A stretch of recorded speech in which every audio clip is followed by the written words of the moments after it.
Hi everyone, today is Wednesday or Thursday, March. You know what? I don't even have my watch on me, so I can't even tell you what date it is. But I'm just testing something right now. Um, I've been actually getting some emails, quite a few emails, and people are interested in learning a little bit more about um, the work of Dr. Masazumi Harada, and I just wasn't aware that people were just really interested in that kind of stuff. The way that I've actually been sharing certain things about, oh, how do you even describe it? Um, Responses to environmental abuses. And one of the things that Dr. Masazumi Harada did was he actually never focused on pharmaceuticals. Um, what he did was he focused on a lot of non-pharmaceutical approaches. And if you actually watch some of his technique in, for example, in Canada, they have something called the CBC, which is the Canadian Broadcasting Corporation, and they have something called the digital archives. Now, they've modified it to look like some fucking junky whatever marketing stuff, but before they used to actually have it set up where it was more educational, where you could actually see and do keyword searches, and you would actually get like the videos that you need, as well as lesson plans.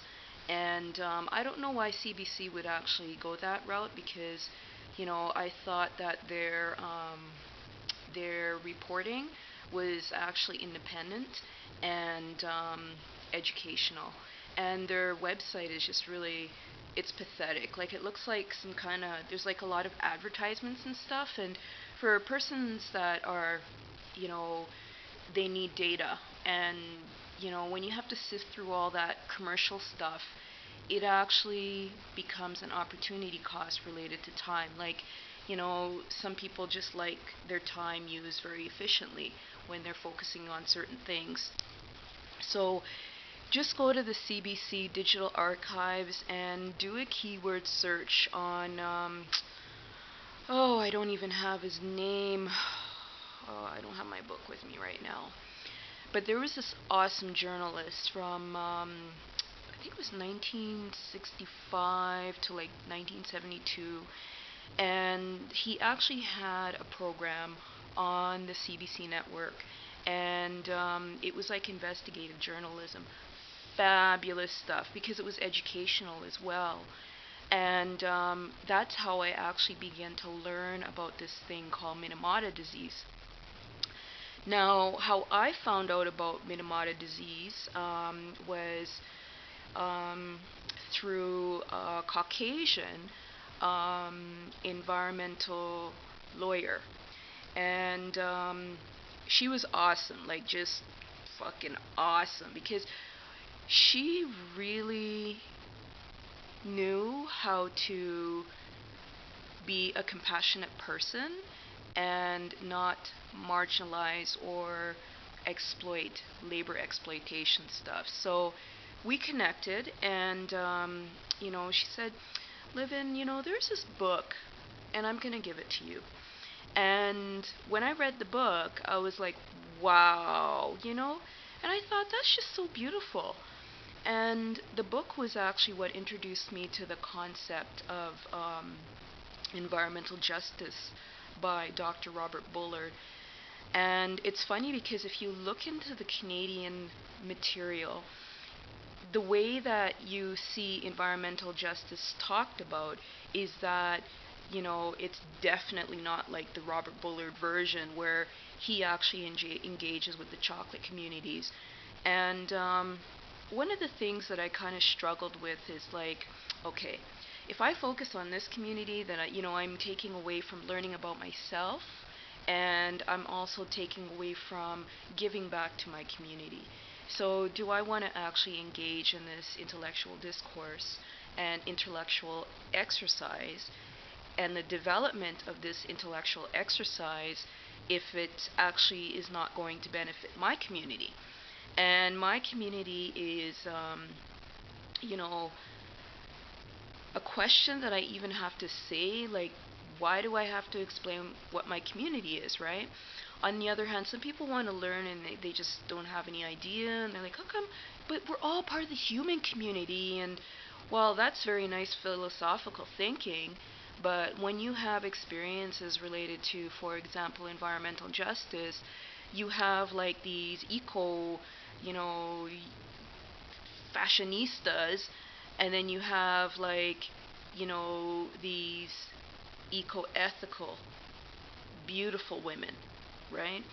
And then you have like, this gap in the environmental movement that you have to say, well, first of all, like, if there's a gap in the environmental movement, then why in the world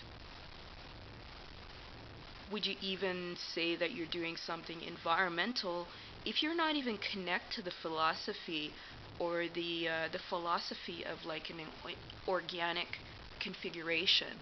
Like, it's just really strange. And then, some people, they get into these foolish things around, well, you got to use the right word, and you know what, that's just bullshit. Like, you know what, if you're using what sounds like wrong vocabulary, or you're mixing up what they call verbs and all these adjectives and bullshit like that, that's actually colonization stuff. And you know what, just express yourself the way that you can best. Express yourself. So I'm just doing this video to test a couple things. I want to actually test, like, the background, and I'm gonna do a follow-up video about like, I've been following this sort of practice in the social charity sector, and like, I don't even know what the fuck the charity thing is, to tell you the truth, because it really doesn't engage a capacity to develop self-sufficiency, development of personal capital, and a lot of like exciting things related to exchange and trade, related to maybe the Canadian market, the NAFTA region, the Caribbean, even like the Asian market and stuff. Like, I was talking to this woman, and her name was a European name, and you know what? I wish